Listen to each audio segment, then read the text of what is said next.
here again. So today's experiment is another density experiment, except this time we're going to be using solids instead of liquids. So again, I always try not to do too much with food because I don't want you guys to be wasting food for this kind of stuff. But this doesn't take too much, and you probably could use it again if you washed your hands really, really well during this experiment. So I did go ahead and wash my hands beforehand because I might separate this back out again. So I have salt, popcorn kernels, a mason jar. I have 1 cup and a 1/4 cup. And what we're going to do is we're going to figure out what happens, when we mix salt and popcorn kernels. So we are going to take 1 cup of salt. And like I said, I try really hard not to do too much with food because I don't want you guys to be wasting food at home. But salt is pretty cheap and you will probably be able to use this again, like I said, if you wash your hands before you do this experiment. So, got a cup of salt here.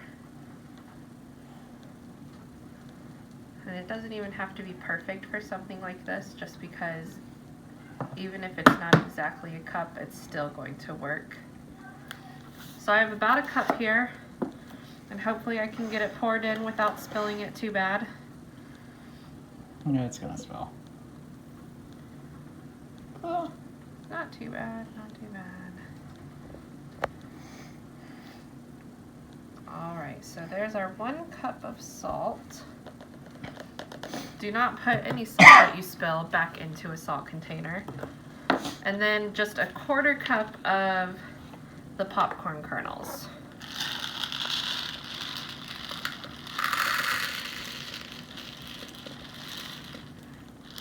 I'm just going to pour those right on top. So, when you look at this, obviously the salt is on the bottom, the popcorn kernels are on the top, because that's the way I poured it. Alright, so now we're going to put our lid back on. Hey there, Leroy. And we're going to give it a good shake. And not only shake it, but lay it on its side and roll it around a few times. I'm not going to roll it on my table because it's going to make a lot of noise. So give it a good shake. And you can see that the corn kernels are pretty well mixed in there. They're mixed in all around. You can see some down on the bottom. Now, all we're going to do is we're going to flatten this out just a little. And we're going to start to tap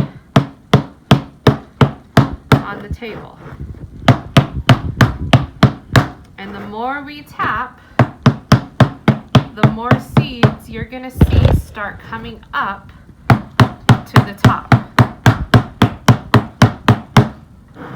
Now, not all of them are going to come to the very, very top, but you can already see I've got a pretty decent amount that have come to the top of my container.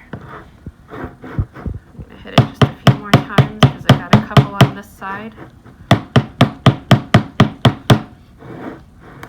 Now, like I said, not all of them came to the top because the ones that got on the very, very bottom, that's a lot of weight to get through. But if you keep hitting and keep tapping, and it might take you a little while, but the more you do it, all of those popcorn kernels are going to eventually come back up to the top. Like I said, I'm going to let you guys do this one because otherwise I'm going to be sitting here for about 10 minutes tapping this on the table. So, you can already see some of mine that started to rise. See how long it takes you. Maybe you can even mess around with the measurements. Don't use a whole cup of salt or use a bigger container. I kind of just had the smaller one. Maybe if you can find a bigger one, try a bigger container. See if that makes a difference. But like I said, it's all about density. One object is denser than the other. So just like with liquid, it's going to start coming to the top. Alright guys, enjoy this experiment. I hope you have fun.